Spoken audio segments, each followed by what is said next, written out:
நேர்கள் அனைவருக்கும் அஸ்ஸலாமு அலைக்கும் வரஹ்மத்துல்லாஹி வபரகாத்துஹு. உங்கள் அனைவர் மீதும் சாந்தியும் சமாதானமும் உண்டாவதாக. உலக நாடுகளுக்கும் அரபுலகத்திற்கும் இலங்கைக்கும் இடையில் நீண்ட காலமாக தொடர்புகள் காணப்பட்டு வந்தாலும் இலங்கைக்கு முஸ்லிம்கள் அண்மை காலத்தில் 500 வருடங்களுக்குள் மாத்திரமே குடியேறினார்கள் என்றும் இலங்கை முஸ்லிம்கள் புதிதாகவே இலங்கைக்கு வருகை தந்தார்கள் என்றும் பாரிய அளவிலான குற்றச்சாட்டுகள் முன்வைக்கப்படுவதை நாம் அவதானிக்க கூடியதாக இருக்கிறது. ஆனால் இலங்கை மற்றும் அரேபிய பாரசீக வரலாற்று ஆசிரியர்களின் அடிப்படையில் இலங்கைக்கு நபிகள் நாயகம் ஸல்லல்லாஹு அலைஹி வஸல்லம் அவர்களின் காலம் முதலேயே இஸ்லாம் அறிமுகப்படுத்தப்பட்டிருந்ததாக வரலாறுகள் கூறுகின்றன. இவ்வாறான வரலாறுகளின் உண்மைத்தன்மை பற்றி நாம் தேடிச் சென்றோம். அந்த அடிப்படையில் நாம் இவ்வாறான சம்பவங்கள் இடம்பெற்றனவா என்பது பற்றி ஆராய்வதற்காக பல்வேறு வரலாற்று நூல்களை புரட்டி பார்த்தோம். அதன் அடிப்படையில் இந்த சம்பவத்தை, அதாவது நபிகள் நாயகம் ஸல்லல்லாஹு அலைஹி வஸல்லம் அவர்களின் காலத்திலேயே அவர்களின் வருகை பற்றி இலங்கைக்கு செய்தி கிடைத்ததாகவும் அதன் பின்னர் அது பற்றி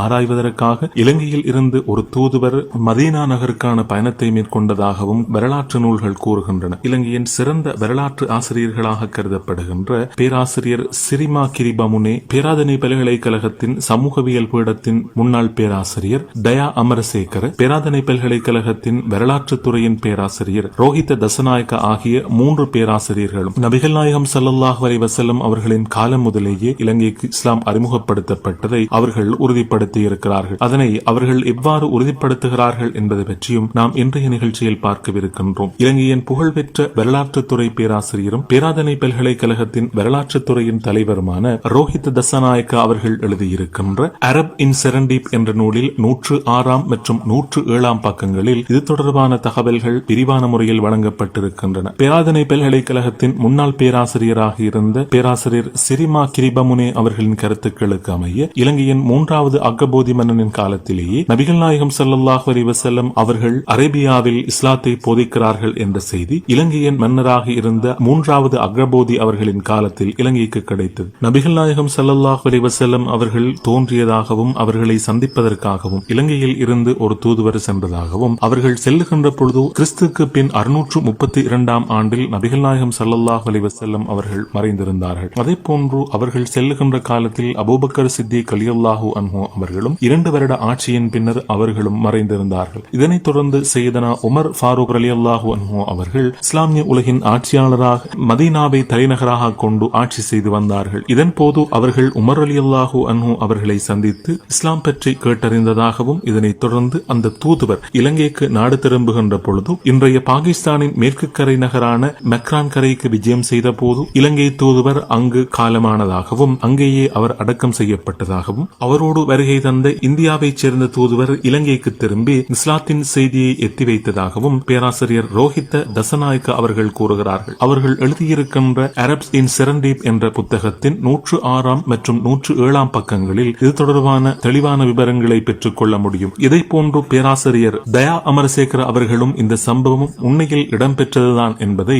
அவர்கள் உறுதிப்படுத்தி இருக்கிறார்கள். அந்த உரையை நாம் இப்போது கேட்போம். ඉස්ලාම් රටවල් සමග ඉතිහාසයේ පැවතිච්ච සම්බන්ධය ගැන පොදු ජනතාව තුළ තියෙන දැනීම බොහොම මදි. අපි ගොඩාක් ලෝකේ අපේ රටවල් එක්ක තිබිච්ච සම්බන්ධය ගැන කතා කරනවා. නමුත් ඉස්ලාම් ධර්මයේ ආරම්භ වෙච්ච කාලෙම අපේ රටේ හිටපු අග්‍රබෝධි කියන රජතුමා මහම්මත්තුමා හමු යන්න මදීනාවට නියෝජිතයෙක් යවනවා. එතුමාගේ ධර්මය ගැන දැනගන්න, ඒ ධර්මය අඩංගු ලේඛන ටිකක් ලබා ගන්න. ඒක ලේඛනගත වෙලා තියෙනවා. නියෝජිත පිරිස එහි යනකොට එතුමා ස්වර්ගස්ත වෙලා අබූ බකර් කියන වෙනත් කෙනෙක් ඉඳලා ඒ ලේඛන එවලා තියෙනවා. එතකොට එතුමා ඒක කළේ ඇයි? අපිට වැදගත් වෙන්නේ ඒකයි. මේ සිංහල රජයේ අග්‍රබෝධි ඇයි ඒක කළේ? අපේ රටේ හිටපු මුස්ලිම් සහෝදර ජනතාවට යන්න බෑ, මදීනාවට යන්න බෑ. ඒගොල්ලෝ සඳහා